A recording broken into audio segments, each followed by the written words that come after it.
12 ज्योतिर्लिंगों का रहस्य क्या है? ఓం శాంతి 12 జ్యోతిర్లింగాల యొక్క రహస్యం ఏమిటి?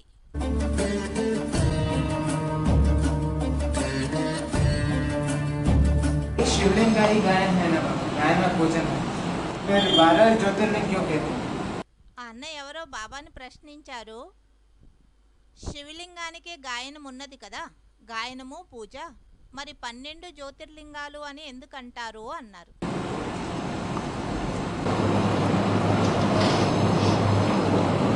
ज्योतिर्लिंगम है 12 జ్యోతిర్లింగాలు 12 అంటే 12 జ్యోతిర్లింగాలు.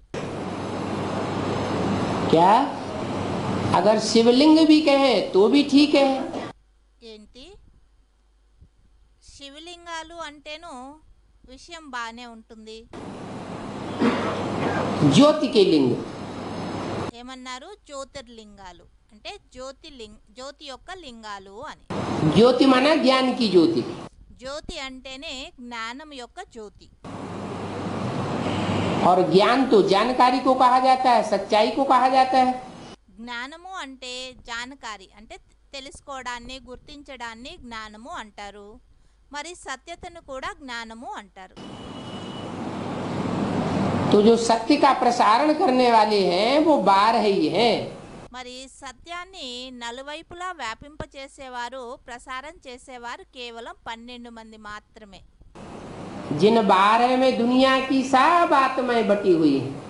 ఆ 12 మంది ద్వారానే ప్రపంచంలో ఉండేటటువంటి ఆత్మలందరూ వారి ద్వారానే వెలువడతారు. 12 మంది ద్వారానే. जो भी मनुष्य मात्र हैं कितनी राशियों में बटे हुए हैं. మనుషులు ఎవరైతే ఉన్నారో ప్రపంచంలో ఉండే మనుషులందరూ ఈ 12 రాసుల్లోనే విభజన చేయబడి ఉన్నారు కదా. हैं 12 राशियों में बटे हुए. 12 రాసుల్లో పంచబడి ఉన్నారు అంటే విభజన చేయబడ్డారు. जैनियों में कहते हैं कि कोई भी बात हो उसका 12 प्रकार से अर्थ किया जा सकता है.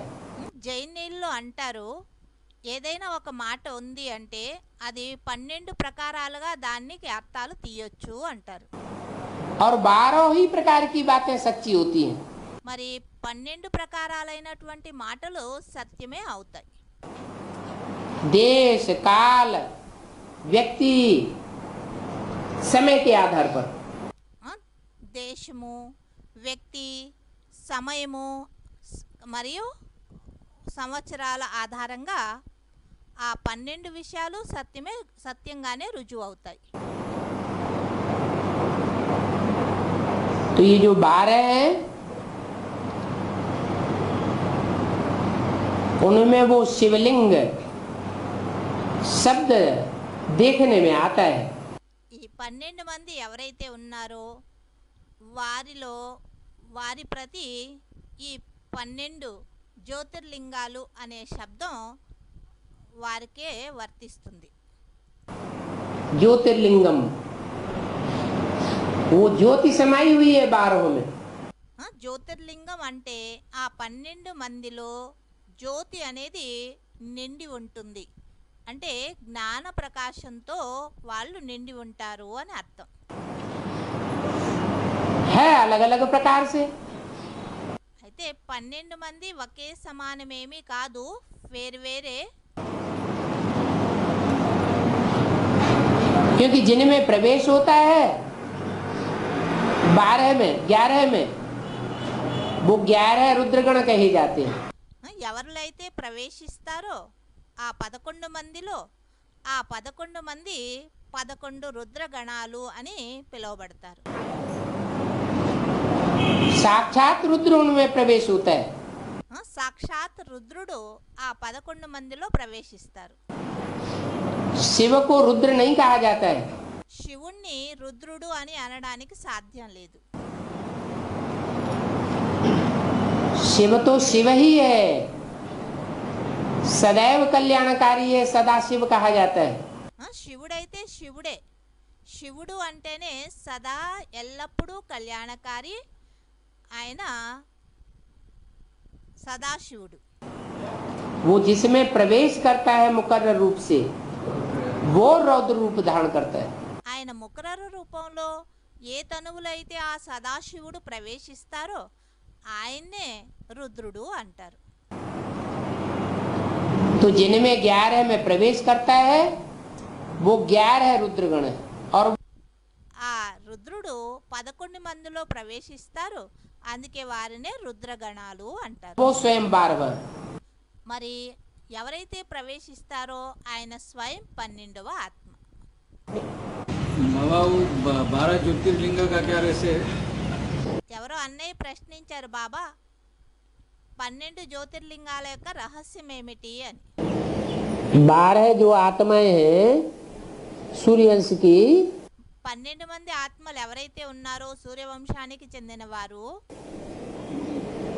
हर धर्म में जो 12-12 का ग्रुप है ప్రతి ధర్మంలో 12 ఆత్మల యొక్క గ్రూప్ ఏదైతే ఉందో उनमें जो सूर्यवंश की 12 आत्माएं हैं అందులో ఎవరైతే సూర్యవంశానికి చెందినటువంటి 12 ఆత్మల యొక్క గ్రూప్ ఉందో उनमें जो पहला है ఆ 12 మందిలో కూడా సూర్యవంశీ 12 మంది ఆత్మల్లో మొదటి ఆత్మ ఎవరైతే ఉన్నారో जिसका नाम शिव के साथ जोड़ा जाता है, ఎవరి పేరునైతే శివుని జతలో జోడించడం జరుగుతుందో जिसे अष्टदेवों में से पहला नंबर दिया गया है, వారికే అష్టదేవుల్లో మొదటి నంబర్ ఇవ్వడం జరిగింది. जो ईशान कोण में दिखाया जाता है, ఆయన్నే ఈశాన్య మూలంలో చూపించడం జరుగుతుంది. అష్టదేవుల్లో ईश्वर जिसे कहा जाता है, వారినే ఈశ్వరుడు అని కూడా అంటారు. वो अन्य 11 में प्रवेश करता है। ఆయనే మిగతా 11 మందిలో ప్రవేశించడం జరుగుతుంది. शिव प्रवेश नहीं करता, శివుడేమీ ప్రవేశించరు. कौन प्रवेश करता है? ఎవరు ప్రవేశిస్తారు? शंकर जो है जिसका नाम शिव के साथ जोड़ा जाता है, శంకరుడు ఎవరైతే ఉన్నారో ఎవరి పేరునైతే శివుని జతలో జోడించడం జరుగుతుందో वो 11 में प्रवेश करता है। ఆయనే 11 మందిలో ప్రవేశిస్తారు. इसलिए 11 रुद्रगण माने जाते हैं मुख्य। అందుకే 11 రుద్రగణాల్ని ముఖ్యులుగా చెప్పడం జరుగుతుంది. टोटल मिलाकर के 12 शिवलिंग ज्योतिर्लिंगम कहे जाते हैं, ज्ञान के लिंग। ఆ టోటల్ మొత్తం అందరినీ కలిపి 12 జ్యోతిర్లింగాలు అంటారు. అంటే జ్ఞానము యొక్క లింగాలు అని అర్థం. ज्ञान की ज्योति है, జ్యోతిర్లింగాలు అంటే జ్ఞానం యొక్క జ్యోతులు అని అర్థం. वो एक उन 11 में प्रवेश करता है। అందులో ఒకరు 11 మందిలో ప్రవేశిస్తారు. सिर्फ सूर्यवंशी जो 12 मण के हैं, కేవలం సూర్యవంశీ 12 ఆత్మలు ఎవరైతే ఉన్నారో उनमें वो पहला मण का जिसमें शिव प्रवेश करते हैं, వారిలో మొట్టమొదటి ఆత్మ ఎవరిలో అయితే శివుడు ప్రవేశిస్తారో वो उनको कंट्रोल करता है। వారు మిగతా వారిని కంట్రోల్ చేస్తారు. कैसे कंट्रोल करता है? ఎలా కంట్రోల్ చేస్తారు? जैसे बाबा ने मुरली में बोला है, ఏ విధంగా బాబా మురళీలో అన్నారు, जैसे ब्रह्मा की सोल तुम बच्चों में प्रवेश करके पार्ट बजाए रही है, ఏ విధంగా బ్రహ్మ ఆత్మ పిల్లలైన మీలో ప్రవేశించి పాత్ర అభినయిస్తున్నారో ऐसे तुम बच्चे भी प्रवेश करके पार्ट बजाएंगे। तो అలానే పిల్లలైన మీరు కూడా ప్రవేశించి పాత్ర అభినయిస్తారు అన్నారు. पहले पहले कौन सा बच्चा प्रवेश करके पार्ट बजाएगा? అలా అయితే మరి మొట్టమొదట ఏ పిల్లవాడు ప్రవేశించి పాత్ర అభినయిస్తారు? राम वाली आत्मा उन 11 में प्रवेश करके रुद्रगणों का पार्ट बजाएगी। ఆ రామ్వాలి ఆత్మ ఆ 11 మందిలో ప్రవేశించి రుద్రగణాల యొక్క పాత్ర అభినయిస్తారు. इसलिए वो 12 लिंग जो हैं वो भारतवर्ष में गाए हुए हैं, అందుకే ఆ 12 లింగాలు ఏదైతే ఉన్నాయో అవి భారతదేశంలో గాయనం చేయబడ్డాయి.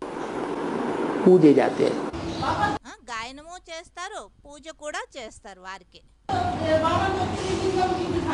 52 ఆ మాతాజీ అడిగారు 12 జ్యోతిర్లింగాలు ఎందుకు చూపించారు అని. क्योंकि ज्योति कहा जाता है ज्ञान को, ఎందుకనంటే జ్యోతి అని అంటారు జ్ఞానాన్ని, माने ज्ञान की ज्योति को जिन्होंने सबसे जास्ती धारण किया, అంటే జ్ఞాన జ్యోతిని అందరికంటే ఎక్కువ ఎవరైతే ధారణ చేశారో अब किस रूप में धारण किया? ఏ రూపంలో ధారణ చేశారు? वो 12 का अलग अलग है। ఆ 12 మందిది వేరువేరు, అందరూ ఒకే ప్రకారంగా ఆ జ్ఞాన జ్యోతిని ధారణ చేయలేదు అని అర్థం. तो जो 12 राशियां हैं, మరి 12 రాశులు ఏదైతే ఉన్నాయో, दुनिया में मनुष्यों की कितनी राशियां होती हैं? ప్రపంచంలో మనుషులు ఎవరైతే ఉన్నారో వారందరికీ ఎన్ని రాశులు ఉంటాయి? 12 राशियां होती हैं। 12 రాశులు ఉంటాయి. जो भी 12 के ग्रुप है, ఎవరైతే 12 ఆత్మల యొక్క గ్రూపులు ఉన్నాయో उनका कोई बाप है या नहीं है प्रैक्टिकल में? వారికి తండ్రి ఎవరైనా ఉన్నారా లేదా ప్రాక్టికల్లో? जो बाप है वो बीज है या नहीं है? తండ్రి ఎవరైతే ఉన్నారో ఆయన బీజం అయ్యారా లేదా? तो बीज की जो बाप है या बीज है, బీజము లేదా తండ్రి ఎవరైతే ఉన్నారో उसकी पकड़ सारी रचना के ऊपर होनी चाहिए या नहीं होनी चाहिए? తండ్రి అంటే ఆయన యొక్క కంట్రోలింగ్ అందరి పిల్లల రచన ఎవరైతే ఉన్నారో వారందరి పైన ఉండాలనా వద్దా? तो 12 जो है उन 12 में भी जो एक बीज है, అలానే 12 మంది ఎవరైతే ఉన్నారో ఆ 12లో కూడా ఎవరైతే ఒక్క బీజం ఉన్నారో రచయిత, उस बीज की पकड़ अन्य 11 के ऊपर होती है। ఆ 12వ ఆత్మ ఎవరైతే ఉన్నారో ఆయన యొక్క కంట్రోలింగ్ ఆ మిగతా 11 మంది పైన ఉంటుంది. और ऐसी पकड़ होती है कि जब चाहे उनमें प्रवेश करे और जो काम चाहे वो काम कराए। ఎంతగా వారి పైన కంట్రోలింగ్ పవర్ ఉంటుంది, ఎప్పుడు కావాలో అప్పుడు వారిలో ప్రవేశించి ఎలా కావాలో అలా వారి ద్వారా కార్యాన్ని చేయించేటటువంటి కంట్రోలింగ్ పవర్ ఉంటుంది. 12 ज्योतिर्लिंगों की विशेषताएं क्या हैं? 12 జ్యోతిర్లింగాల యొక్క విశేషత ఏంటి? कहीं कहीं ज्यादा पूजा है कहीं कहीं ज्यादा पूजा है, कहीं नहीं पूजा है। ఎవరో ఒక మాతాజీ అడిగారు 12 జ్యోతిర్లింగాలు అని ప్రసిద్ధి, అయితే కొన్ని కొన్ని స్థానాలలో ఉండే జ్యోతిర్లింగాలకి చాలా ఎక్కువగా పూజ జరుగుతుంది, కొన్ని స్థానాల్లో ఉండేటటువంటి జ్యోతిర్లింగాలకి అంత మంచిగా పూజ జరగదు, ఎందుకని అని అడిగారు. पूजा तो ठीक है, लेकिन वो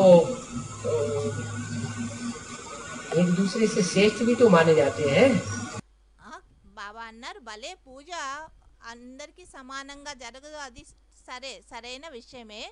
కారణం ఏమిటి అంటే 12 మంది ఒకే సమానమైన పురుషార్థులు కాదు కదా, ఒకరికంటే ఒకరు శ్రేష్టమైనటువంటి వారు. ఆ కారణంగా एक ज्योतिर्लिंग ऐसा भी है जो विद्वानों आचार्यों की भूमि मानी जाती है। ఒక జ్యోతిర్లింగం అలా కూడా ఉంది, ఆ జ్యోతిర్లింగాన్ని విద్వాన్ లేదా ఆచార్యుల యొక్క భూమిగా అందరూ ఒప్పుకుంటారు. కాశీ బనారస్, काशी विश्वनाथ गंगे कहा जाता है, కాశీ విశ్వనాథ గంగే అని అంటారు. है? वो भी ज्योतिर्लिंग हुआ। అది కూడా జ్యోతిర్లింగమే అయింది.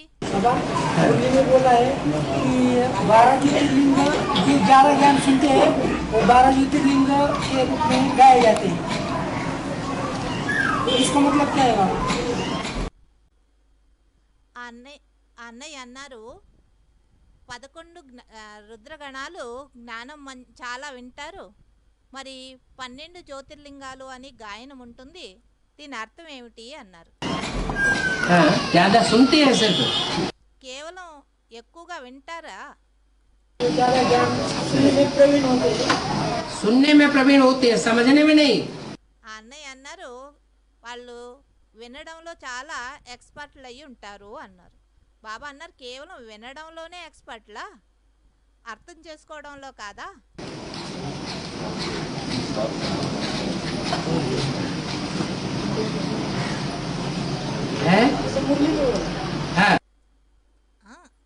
ప్రశ్నిస్తే అన్నయ్య అన్నారు మురళిలో అన్నారు. सुनते भी हैं, समझते भी हैं और नंबरवार धारण भी करते हैं। వింటారు, అర్థం కూడా చేసుకుంటారు, మరి నంబర్ వారుగా ధారణ కూడా చేసుకుంటారు అన్నారు. और बीज रूप स्टेज में टिकते हैं। మరి వారు బీజ రూప స్టేజ్లో కూడా స్థితం అవుతారు. जो पहले पहले बीज रूप स्टेज में टिकते हैं वो 12 हैं। ఎవరు మొట్టమొదట బీజ రూప స్టేజ్లో స్థితం అవుతారో వారు 12 మంది. उनके लिए बोला गया एक भी पावरफुल संगठन तैयार होने पर వారి కోసమే అనడం జరిగింది. ఎవరిదైనా ఒక్క పవర్ఫుల్ సంఘటన తయారైనప్పుడు एक दूसरे ग्रुप को खींचते हुए अंत में 108 की माला का संगठन एक हो जाएगा। ఒకరు పరస్పరం ఒకరినొకరు మన సమీపంలో వస్తూ వస్తూ 108 మాల అనేది తయారైపోతుంది అన్నారు.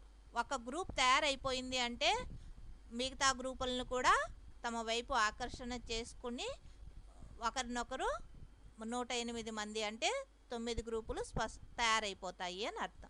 12 ज्योतिर्लिंग किनकी यादगार है? ఈ 12 జ్యోతిర్లింగాలు ఎవరి స్మృతి చిహ్నాలు? जो 12 ज्योतिर्लिंग है हाँ। उसमें अष्टदेव आ सकते हैं। हैं? ఎవరో ప్రశ్నించారు, బాబా 12 జ్యోతిర్లింగాలు ఎవరైతే ఉన్నారో గాయనం ఉన్నదో ఎవరికైతే వారు అష్టదేవుల అవగలరా?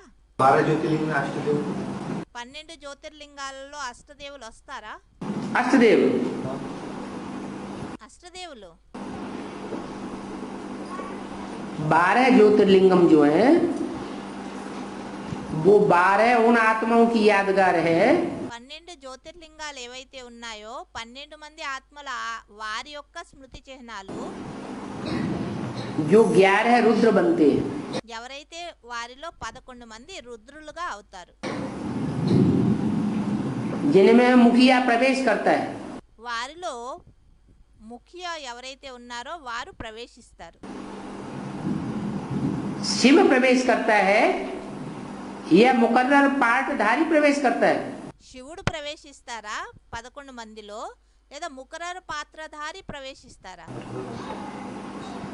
शिव सब में प्रवेश नहीं करता है। శివుడు అందరిలో ప్రవేశించరు.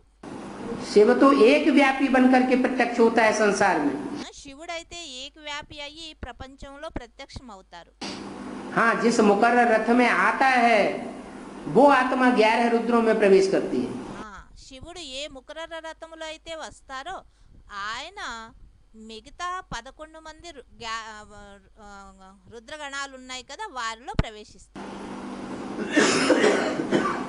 इसलिए 12 शिवलिंग ज्योतिर्लिंगम गाए हुए हैं। అందువల్లనే 12 జ్యోతిర్లింగాలు అని గాయనం చేయబడ్డారు. जिसे ज्योतिर्लिंगम कहते हैं वो लिंग कौन है? 12 జ్యోతిర్లింగాలు అంటారు. ఆ లింగం ఎవరు? है? वो लिंग है। ఎవరు అన్నారు? శివుడు. శివుడు లింగమా? शिव जिसमें प्रवेश किया उस अंदर शिव बाबा का। हाँ, तो शिव बाबा का यादगार है। లింగం ఏదైతే ఉందో అది శివబాబా యొక్క యాదగారే. ज्योतिर्लिंगम జ్యోతిర్లింగం नंबरवार ज्योति वाले हैं। అయితే నంబర్ వార్ జ్యోతి అంటే జ్ఞాన ప్రకాశం కలిగినటువంటి వారు. तो 12 के कोई को ऊपर दिखाया जाता है, कोई को नीचे दिखाया जाता है, कोई को लेफ्ट में दिखाया जाता है, कोई को राइटनेस में दिखाया जाता है। జ్యోతిర్లింగాలను కూడా కొన్ని జ్యోతిర్లింగాల్ని ఉన్నతమైన పైన చూపిస్తారు, కొన్ని కింద చూపిస్తారు, కొన్ని సైడ్లో చూపిస్తారు, లెఫ్ట్ ఈస్ట్ రైట్ ఈస్ట్. बाप स्वयं जिनमें प्रवेश करता है తండ్రి స్వయం ఎవరిలో అయితే ప్రవేశిస్తారో और उनमें ही प्रवेश करता है जो उसके कार्य को संपन्न करते हैं। తండ్రి వారిలోనే ప్రవేశిస్తారు ఎవరైతే తమ కార్యాన్ని సంపన్నం చేస్తారు. कौन सा बाप है? ఏ తండ్రి? जो प्रवेश करता है 12 में 11 ఏ తండ్రి ప్రవేశిస్తారు మిగతా 11 మందిలో? शिव बाबा శివబాబు ప్రవేశిస్తారా మిగతా 11 మందిలో? शिव बाबा सर्वव्यापी बन के आता है, ये एक व्यापी बन करके आता है। శివబాబ్ ఏకవ్యాపి అయ్యి వస్తారా లేక సర్వవ్యాపి అయ్యి వస్తారా? तो एक व्यापी है। ఆయనైతే ఏకవ్యాపి అయ్యి వస్తారు. तो कौन सा बाप प्रवेश करता है? మరి ఏ తండ్రి ప్రవేశిస్తారు? राम बाप प्रवेश करता है। రాంబాబ్ ప్రవేశిస్తారు మిగతా ఆత్మల్లో. जैसे कि रामेश्वर ज्योतिर्लिंग है, इसका स्थापना राम ने किया है क्या? రామేశ్వర జ్యోతిర్లింగము అంటారు. అంటే ఆ జ్యోతిర్లింగం యొక్క స్థాపన రాముడు చేశాడా ఏంటి? अरे सारे की स्थापना राम के द्वारा है। అరే మొత్తం జ్యోతిర్లింగాల యొక్క స్థాపన రాముని ద్వారానే జరుగుతుంది.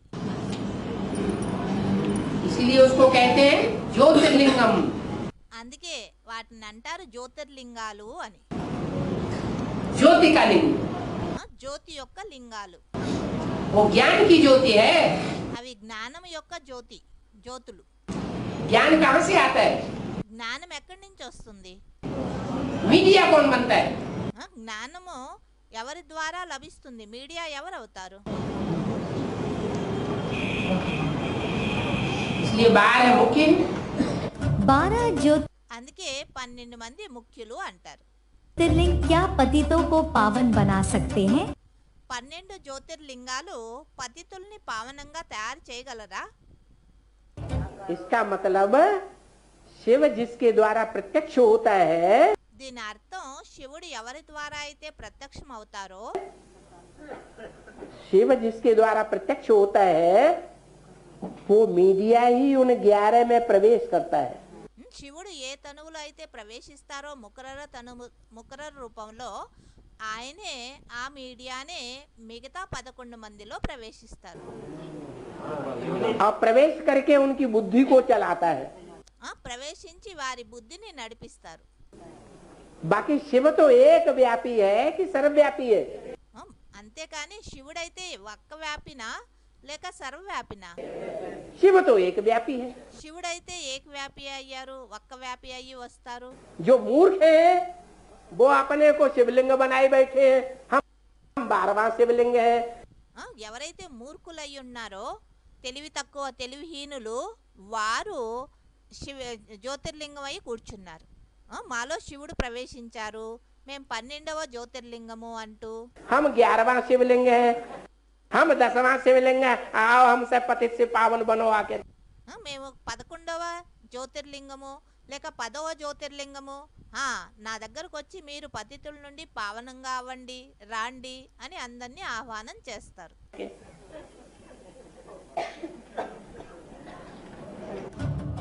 यह महिमा सारी शिव बाबा की है। कितने नाम दिए हैं? ఈ మహిమ మొత్తం శివ బాబాదే. ఎన్నో పేర్లు అనేది ఇవ్వడం జరిగాయి. उनका नाम तो शिव है। ఆయన పేరైతే వాస్తవానికి శివుడే. फिर रुद्र, सोमनाथ, बाबुरी नाथ भी कहते हैं। ఆయన్నే రుద్రుడని, సోమనాథుడని, బాబురీనాథ్ అని కూడా అంటారు. एक के अनेक नाम रख देते, जानते तो कुछ नहीं। ఒక్కరికి అనేక పేర్లు పెట్టేశారు, అయితే విషయమైతే ఎవరికి ఏమీ యథార్థంగా తెలియదు. मुरली तारीख 1 दिसंबर 1973 पृष्ठ 3 आदि। మురళీ తేదీ 1 డిసెంబర్ 1973 3వ పేజీ ఆదిలో. 12 ज्योतिर्लिंगों में से कुछ ज्योतिर्लिंगों के नाम एवं उनके अर्थ। 12 జ్యోతిర్లింగాలలో కొన్ని జ్యోతిర్లింగాల యొక్క పేర్లు మరియు వాటి అర్థాల గురించి. सोमनाथ ज्योतिर्लिंग, మొట్టమొదటిదైంది సోమనాథ్ జ్యోతిర్లింగం.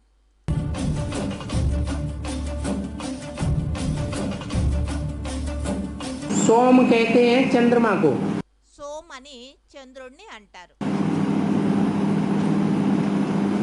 और नाथ कहते हैं स्वामी को। నాథ్ అంటేనే అర్థమైంది స్వామి, నడిపించేవారు వారిని. चंद्रमा का स्वामी, చంద్రమా యొక్క స్వామి అని అర్థం. जैसे बैल होता है बैल की नाक में नकेल डालते हैं, उसको कहते हैं नाक। ఆ, ఎద్దులు ఉంటాయి కదా, దాని ముక్కులో తాడు వేస్తారు కదా, దాన్ని అంటారు నాత్ అని హిందీలో. నాత్ అంటే దాన్ని కంట్రోల్ చేసేవారు అని అర్థం.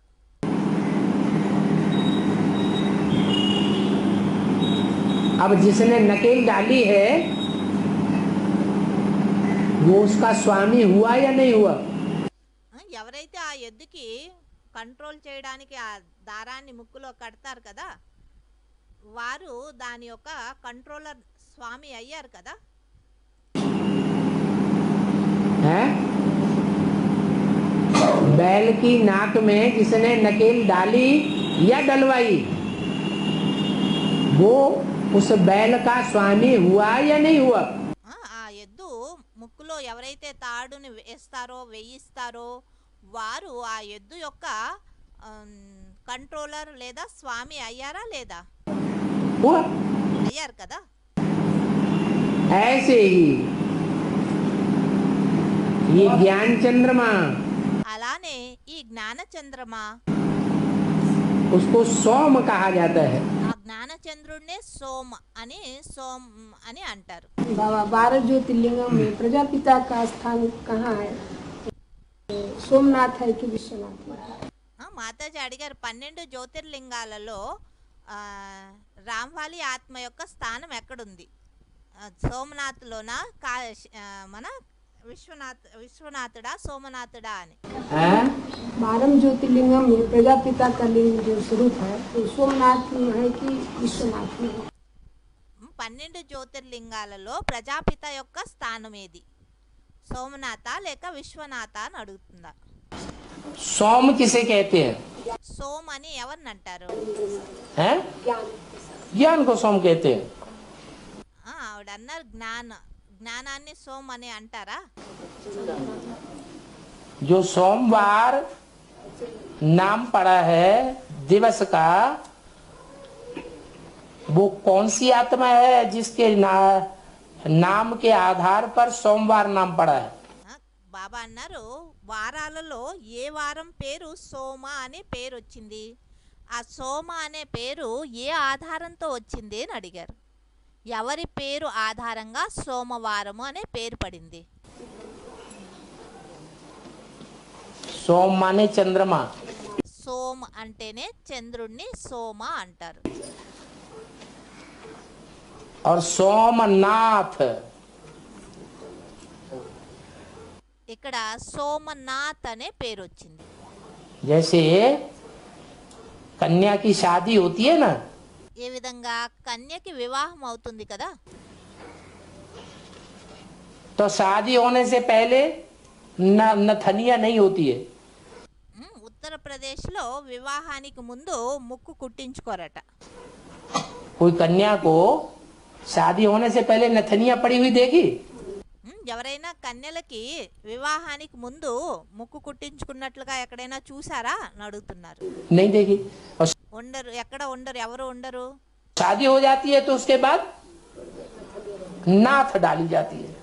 ఎప్పుడు వివాహం అవుతుందో ఆ సమయంలో ఆవిడకి ముక్కులో నత్తిని అంటే ముక్కు పొడక వేయడం మొదలవుతుంది. माने देखने वाला समझ ले कि इसका भी कोई नाथ है।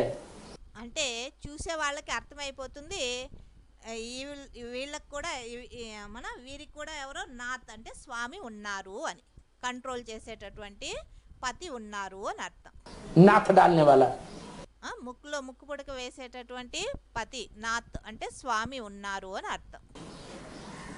तो ऐसे ही जो चंद्रमा वाली आत्मा है, అలానే చంద్రుడి యొక్క ఆత్మ ఎవరైతే ఉన్నారో ज्ञान चंद्रमा ब्रह्मा, జ్ఞాన చంద్రమా బ్రహ్మ ఆత్మ, वो उसको नाथ पड़ गई है कि नहीं पड़ गई अभी? ఆయనకు కూడా ముక్కులో పుడక అనేది అంటే లేదా ఎద్దుకి ముక్కులో దారం కడతారు కదా, అది ఇప్పుడు వేసి ఉన్నారా లేదా? पड़ गई तो गीता का भगवान अपने को क्यों समझती है? ఎవరు అన్నారు పడి ఉంది ఆయన ముక్కులో దారం అన్నారు. ఒకవేళ ముక్కులో దారం పడి ఉంటే మరి ఇప్పటికీ గీతా జ్ఞానదాత స్వయాన్ని ఎందుకని అనుకుంటూ ఉన్నారు? है नहीं पढ़ी है ना, तभी तो वो अपन को गीता का भगवान समझती। ఎవరో అన్నారు పడలేదు అని, అంటే వేయలేదు అని.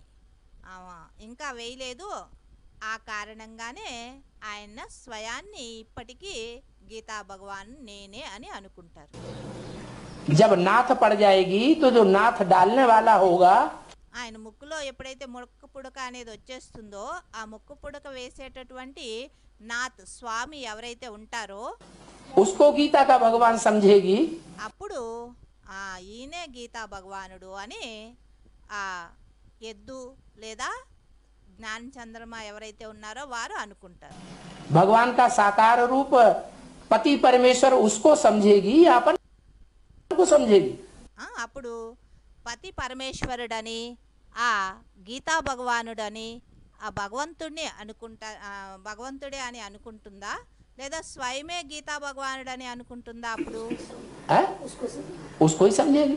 అప్పుడు పతి పరమేశ్వరుడు అయిన భగవంతుడినే ఈయనే గీతా భగవానుడు అని అప్పుడు ఎప్పుడు ముక్కులో పుడక అనేది పడుతుందో అప్పుడు. అంటే వారిని కంట్రోల్ చేసేటటువంటి నాథ్ ఎప్పుడైతే ఉంటారో అప్పుడు. सोमनाथ कौन हुआ? అంటే ఇప్పుడు సోమనాథుడు ఎవరయ్యారు? సోమ అంటే జ్ఞానచంద్రమ బ్రహ్మ, ఆయన్ని నాథ్నే వాళ్ళ అంటే కంట్రోల్ చేసేటటువంటి వారు ఎవరయ్యారు?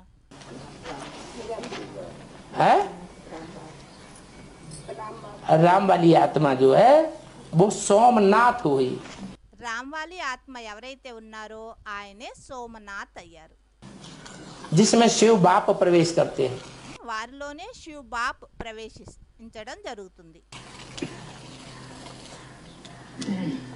वो सोमनाथ की यादगार द्वापर के आदि में ఆ సోమనాథుని యొక్క యాదగారు స్మృతి చిహ్నంగానే ద్వాపర ఆదిలో वो सोमनाथ मंदिर सागर के किनारे बनाया हुआ है। ఆ సోమనాథ్ మందిరాన్ని అంటే సాగరం యొక్క ఒడ్డులో తయారు చేయడం జరిగింది. काशी विश्वनाथ ज्योतिर्लिंग రెండవ జ్యోతిర్లింగమైంది కాశీ విశ్వనాథ్ జ్యోతిర్లింగం.